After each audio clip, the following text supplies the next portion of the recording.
마침내 보람의 이륙에 관한 모든 준비가 큰 문제 없이 끝나가고 있습니다. 최근 무기 도입 관련 최고 의사결정기구인 방위사업추진위원회와 함께 한국항공우주산업이 KF-21 전투기에 관한 마지막 이륙 허가를 의결했는데요. 그런데 시험비행을 주도할 최적의 조종사와 곧 응급기술자가 모두 확정되었다는 놀라운 소식이 들려왔습니다. 이로써 7월에 함께할 조종사 선발 과정도 언론에 공개되어 비로소 KF-21 전투기가 하늘을 향해 비행하는 게 우리나라 국민들에게 생생히 실감되기 시작했습니다. 공군시험평가전대는 2012년 개발시험 비행교육과정 입관식을 열고 국산 항공무기체계 시험비행 평가를 주도할 장교들의 교육훈련을 빠르게 시작했다고 밝혔는데요. 조종사는 항공기 시험비행기술 사안은 시험비행 계획 수립과 자료 확득 분석 임무를 수행한 후 최종의 조종사들이 교육과정 수료 후 약 7개월간 9개 시험비행학교에서 항공전자 장비 시험 평가를 진행한 뒤 한국형 전투기 KF-21 전투기의 첫 비행 과정에서 핵심 역할을 맡을 전망이라고 타이는 밝혔습니다. 이륙 시험 테스트를 통해 얻어지는 데이터들은 비행을 위한 항공기 시뮬레이션에 그대로 반영이 되며 KF의 보람의 엔지니어나 조종사들에게 비행하기 전까지 정보를 순차적으로 제공하게 됩니다. 특히 시험평가전대장은 대한민국의 자주국방과 항공산업의 한 획을 긋는 한국형 전투기 시험비행에서 주도적인 역할을 할 수 있도록 교육에 최선을 다해달라고 당부했는데요. 이번에 공개된 한국항공우주산업 가이비의 비행시험 김수석 조종사가 언급한 내용에 따르면 최고의 엘리트 공군 2명과 타이의 관계자 2명 등 4명의 조종사가 비행시험 요원으로 선발됐다며 노래 후 출고식 이후에 한국이 직접 개발한 비행제어 소프트웨어 일명 항전장비가 정상적으로 작동하는지, 기체와 함께 엔진까지 적절한 조종성을 제공하는지, 무장을 달고도 적절한 조종성을 제공하는지, 최대 속도와 고도에서 기체에 이상이 없는지 끊임없이 시험하는 중이라면 이번에 선발된 조종사들은 각 계통의 세부적인 정보에 관한 교육을 받고 있고 비행 전 필수적으로 숙지해야 할 비행 교본을 받았다고 언급했습니다. 이렇게 엄청난 훈련을 거친 조종사들 중에서도 테스트에 테스트를 거쳐 4명 중 1명이 KF-21 전투기의 초도 비행 조종사로 선발되고 나머지는 비행을 함께 도울 예정인데요. 이러한 방식은 비행시험이 진행되는 중에도 KF-21에 탑재되는 항전장비들의 미세한 오류까지 잡아내 보다 완벽하게 임무를 수행하게끔 만듭니다. 한국항공우주산업 비행시험팀이 언급한 내용처럼 KF-21의 비행시험은 7월에 첫 비행을 끝내고도 앞으로 4년간 약 200여 회를 목표로 하고 있는데요.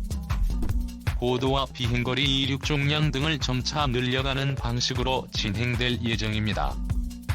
현재는 전투기 탑승 훈련과 함께 조종석과 100% 똑같이 구현된 디지털 시뮬레이터를 통해 반복 숙달 훈련을 진행되고 있죠. 항공기 시뮬레이션 테스트의 또 다른 장점은 지상에서 테스트를 진행하기 때문에 항공기의 고장이 발생해도 그에 대한 위험 부담이 현저하게 감소하게 됩니다. 또한 KF-21은 정적 시제기 테스트를 통해 기체의 비정상적 인임을 다하는 상황에 대한 테스트를 진행함으로써 예상치 못한 오류들을 잡아내기도 합니다. 실제로 테스트 당시 기체의 동체 일부가 문제점이 발생하는 상황이 일어나기도 했죠. 만약 이륙 시험에서 이러한 문제점이 발견되었다면 개발 과정에 있어서 인명 손실과 기체의 손실 사고 기체라는 치명적인 이미지 등 좋지 않은 결과를 가져왔을 것입니다만 이제는 절대 아닙니다. 대한민국은 정적 시제기 테스트에서 모든 문제점들을 밝혀왔고 중요한 테스트 덕분에 모두 밝혀졌고 이것은 KF-21 사업이 마지막 이륙 비행평가 단계에 진입할 수 있다는 가장 유력한 증거를 의미하며 시험 고장, 하중부가 장치 센서 및 유화작동기 설치 등 작업을 수행하여 1100회의 반복적인 시험을 또 다시 착수할 예정입니다.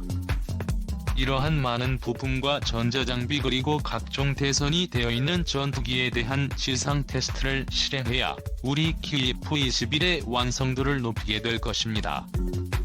이동적 빠른 기간 안에 최대한 많은 오류들을 잡아내야 구조적으로도 더 완성도 높은 전투기를 만들 수 있으며 비행 테스트에서 리스크를 크게 줄일 수 있습니다. 이러한 정적 테스트를 진행하면서 얻어지는 데이터들을 통해 전투기에 대한 설계 수정은 자연스럽게 발생하게 될 것입니다.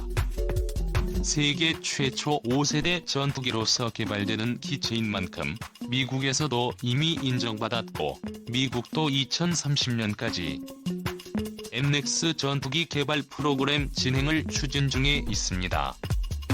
이러한 좋은 설계 사상을 가지고 있는 KF-21 개발은 순행 중에 있으며 정비차 정적 시제기가 나와서 본격적으로 다양한 테스트가 진행이 될 것입니다. 테스트를 위해 한국은 독자적으로 KF-21 아이언바드 대동아중 테스트 장비 HDS 등 다양한 장비들을 국산화하여 만들었고 기술력을 축적했죠. KF-21은 알려진 대로 다른 전투기 개발 기관에 비해 2년 정도의 짧은 테스트 기간을 가지고 있습니다. 그런데 이러한 상황 속에서 창공을 가르며 첫 비행을 진행할 국산 KF-22 전투기의 위상이 더욱 짙어지고 농후해졌는데요. 사실 2012년 지금 와서 돌이켜본다면 우리나라의 보람의 전투기 개발에는 지금까지 있어왔던 모든 문제를 단번에 해결할 수 있게 되는 최선의 선택이었고 가장 핵심적인 무기체계로 등극한 것을 절대로 부정하지 못할 것이 분명한 사실입니다. 같은 시기에 심각하게 노후화된 F5 구식 전투기를 대체할 만한 새로운 전투기가 반드시 필요한 상황이었습니다. 2012년 올해에도 변함없이 이러한 상황이 지속되자 국산 KF-21 전투기의 개발 상황이 더욱 탄력을 받고 지지를 받게 되었는데 KF-21 전투기는 그만큼은 우리나라 기술진들의 피와 땀이 녹아있는 결과물과도 같습니다. 모든 시제기도 최종 조립 마지막 단계에 있으며 국내에서 시제기가 만들어지고 있다는 것은 KF-21 보람의 계열 생산 능력이 늘어나는 것과 함께 개발이 순조롭게 진행되고 있다는 의미도 동시에 담겨있죠. 보람에는 우리가 처음으로 독자적으로 만드는 전투기이기 때문에 이 기간 동안 발생하는 문제점에 대해 비난보다는 많은 응원이 필요한 기관이라 생각합니다. 우리나라의 자랑스러운 항공기 기술자는 우리가 상상하는 것 이상으로 노력 중에 있으니 말입니다. 이처럼 KF-21 전투기는 노후 전투기를 모두 대체하는 것은 물론 국내에서 정비까지 100% 가능해 초도 비행 시험을 여러 차례 진행하여 2016년께 개발이 완료될 예정입니다. 이와 동시에 한국형 전투기 K에도 22시제기 6호기 조립에 더욱 가속도가 붙었다는 보고서가 나왔습니다. 현재 보람의 전투기는 2012년 초반까지 1호기에서 7기 조립을 순차적으로 완료하면 이러한 시제기를 통해 엔진 시험 그리고 무장 탑재 시험을 진행한다고 알려졌는데요. 당초 정해져 있던 일정보다 약 한 달 정도 빠르게 이륙 비행 시험의 90%를 끝마친 것입니다. 첫 비행이 끝나고 KF-21 개발은 순항 중이더라도 완벽히 개발하고 전력화되기까지는 아직 4년이라는 기간이 남아 있습니다. 그러기까지 대한민국의 영원한 자주국방을 위하여 우리나라 기술진들과 조종사들을 아낌없이 응원해주고 믿어주는 게 유일합니다. 대한민국의 군사 정보 뉴스에 대해 많은 분들의 관심과 응원이 필요할 것 같습니다. K방산의 또 다른 명품 제작의 계기가 되어 더 나은 한국군의 미래를 응원합니다. 시청자 여러분, 영상을 시청해주셔서 감사합니다. 여기까지 대고구려 제국이었습니다.